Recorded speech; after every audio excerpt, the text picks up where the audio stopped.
Halo, saya Herbalis Kartika dari channel Exploring Herbal. Di dunia ini, ada jutaan jenis herbal atau tanaman obat dengan kandungan fitokimia dan khasiat terapinya yang beragam atau khas. Oleh karena itu, kita tidak perlu hanya bergantung atau mengandalkan satu atau beberapa jenis herbal saja, apalagi jenis herbal tersebut tergolong mahal dan langka. Kecuali herbal-herbal itu memang paling unggul di kelas terapinya, menurut evidence base. Kalau tidak, kita bisa menerapkan prinsip repurposing atau mengganti jenis herbal itu dengan jenis herbal lain yang relatif lebih murah dan mudah didapat, asalkan setara atau lebih baik dari sisi khasiat dan keamanan. Di channel ini, Anda dapat menemukan banyak info seputar jenis herbal yang mudah ditemukan di Indonesia, beserta informasi terkait fitokimia dan khasiatnya yang tentu terkini dan terpercaya. Semoga dapat menambah wawasan dan membantu Anda untuk menemukan alternatif terapi alami yang cocok untuk Anda. Selamat menyimak.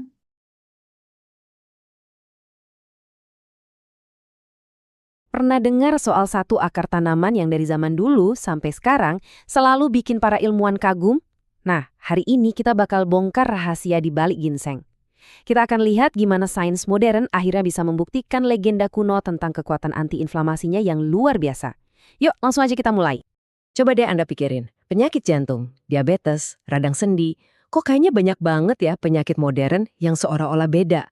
Tapi, jangan-jangan ada satu benang merah tersembunyi yang menghubungkan semuanya. Jawabannya ternyata mungkin lebih dekat dan lebih simpel dari yang kita duga.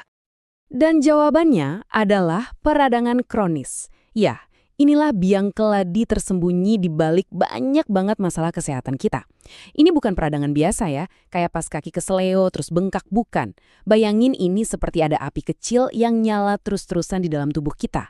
Pelan-pelan, hari demi hari. Nah, kita masuk ke bagian pertama soal epidemi peradangan si pemicu senyap penyakit modern. Kita semua pasti pernah kan ngalamin peradangan akut, misalnya pergelangan kaki bengkak habis keseleo. Itu sebenarnya bagus, itu respons tubuh kita buat menyembuhkan diri. Tapi, bayangin deh kalau bengkaknya itu nggak pernah kempes, itulah peradangan kronis. Sistem imun kita jadi kayak kerja lembur terus-terusan, nggak pernah istirahat, dan akhirnya malah merusak diri sendiri. Jadi, sistem imun kita itu kayak lagi siaga satu nonstop. Alarm kebakaran di dalam tubuh kita seolah-olah rusak, nyala terus. Nah, masalahnya, obat-obatan konvensional memang bisa bantu, tapi seringkali ada harga yang harus dibayar, yaitu efek sampingnya yang serius. Inilah yang bikin para ilmuwan mulai menengok ke belakang, mencari solusi-solusi dari alam. Dan pencarian itu membawa kita ke bagian 2. Obat segala penyakit kuno.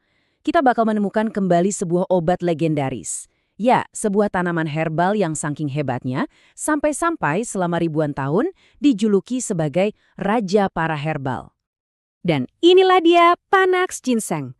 Akar ini tuh sudah dipakai lebih dari 5.000 tahun loh dalam pengobatan tradisional Asia. Dianggap punya kekuatan penyembuhan yang luar biasa. Tapi, seperti yang bakal kita lihat bareng-bareng, ini bukan cuma dongeng atau cerita rakyat. Ada sains di baliknya. Namanya aja udah keren banget, Panax. Ternyata ini dari bahasa Yunani loh. Pan itu artinya semua, dan akos itu artinya obat. Jadi kalau digabung, artinya obat untuk semua alias penyembuh segalanya. Dari namanya aja kita udah bisa lihat kan, betapa orang zaman dulu percaya banget sama kekuatan tanaman ini. Oke, jadi pertanyaannya, apa sih yang bikin ginseng ini dapat reputasi penyembuh segalanya? Nah, sekarang kita masuk ke bagian 3. Kita bakal pindah dari pelajaran sejarah ke pelajaran kimia buat membongkar senjata rahasia ginseng. Ternyata kekuatan supernya itu datang dari senyawa aktif yang namanya ginsenosida. Anggap aja ginsenosida ini kayak pasukan khususnya ginseng. Mereka lah yang bertanggung jawab atas sebagian besar manfaat kesehatan ginseng terutama, yaitu tadi melawan peradangan. Dan yang menarik nih, ternyata cara mengolah ginseng itu penting banget. Jadi bukan cuma dikeringin biasa. Ada proses pengukusan, dari ginseng segar dikukus sekali jadi ginseng merah. Bahkan ada yang dikukus sampai 9 kali jadi ginseng hitam. Kenapa? Karena proses ini bukan cuma buat pengawetan, tapi benar-benar mengubah struktur kimianya, bikin ginseноsidanya jadi makin sakti dan potensinya makin kuat. Nah, meskipun si ginsenosida ini bintang utamanya, dia masuk di fraksi yang namanya saponin, tapi ginseng itu kerjanya kayak tim. Ada juga pemain pendukung di fraksi non-saponin, kayak polisakarida, asam amino, sama vitamin. Semuanya ini kerja bareng menciptakan efek sinergi yang jauh lebih kuat daripada kalau mereka kerja sendiri-sendiri. Oke, sekarang kita sampai ke bagian paling intinya. Bagian 4, petugas pemadam kebakaran seluler. Gimana sih cara ginseng mendinginkan peradangan? Yuk kita bedah gimana para pemadam kebakaran seluler ini bekerja, memadamkan api peradangan sampai ke tingkat molekul. Oke, jangan pusing dulu lihat gambar ini. Kelihatannya rumit ya. Anggap aja ini peta pertempuran kita. Di tengah itu ada Panax ginseng. Nah, di sekelilingnya itu adalah medan perang di tubuh kita, usus, hati, kulit, dan organ lain tempat peradangan bisa terjadi. Panah-panah ini menunjukkan gimana ginseng menyerang jalur-jalur spesifik buat meredakan peradangan di setiap area. Kita nggak akan bahas satu persatu, tapi ini menunjukkan betapa luas jangkauan kerja ginseng di tubuh kita. Nah, biar gampang ngertinya, bayangin di setiap sel tubuh kita itu ada saklar utama buat peradangan. Namanya NF-κB. Kalau ada ancaman, saklar ini langsung on. Dan alarm peradangan pun bunyi. Normalnya begitu. Tapi pada peradangan kronis, masalahnya adalah saklar ini macet, posisinya on terus-terusan. Disinilah para ginsenosida beraksi. Mereka punya 3 misi utama di level sel. Pertama, mereka bantu mematikan saklar NF-κB yang nyangkut tadi. Kedua, mereka bersih-bersih karat seluler atau yang kita kenal sebagai kerusakan akibat stres oksidatif. Dan yang ketiga, mereka justru menyalakan jalur pelindung di sel kita, seperti SIRT1 yang sering banget dikaitkan sama umur panjang dan kesehatan. Ada satu kutipan dari penelitian yang ngejelasin ini dengan pas banget. Dengan mengurangi kerusakan oksidatif, ginsenosida berkontribusi pada kesehatan dan umur panjang seluler. Jadi jelas ya, kemampuannya melawan karat sel itu berhubungan langsung dengan kesehatan sel kita untuk jangka panjang. Oke, sainsnya kedengeran keren dan menjanjikan banget ya kan? Tapi, ayo kita mundur sedikit dan lihat gambaran besarnya. Kita masuk bagian 5, janji dan masalah. Apa artinya semua ini di dunia nyata? Dan apa aja sih tantangan yang masih ada di antara hasil keren di lab sama kenyataan di lapangan? Ini kayak dua sisi mata uang.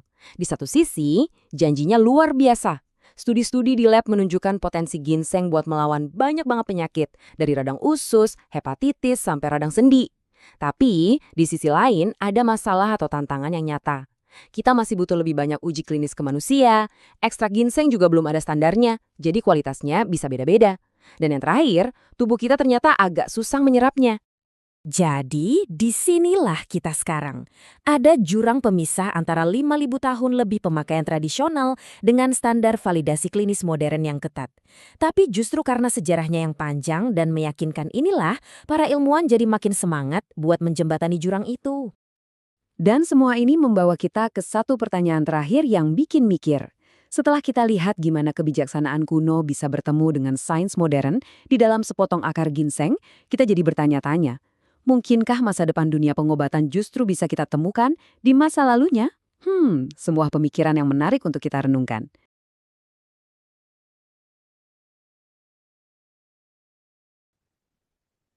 Terima kasih sudah menonton video ini sampai akhir. Kalau channel ini bermanfaat untuk Anda, jangan lupa klik like dan subscribe, serta aktifkan lonceng notifikasi. Anda juga dapat memberikan saran untuk konten video-video berikutnya di channel ini melalui kolom komentar. Sampai jumpa di video berikutnya.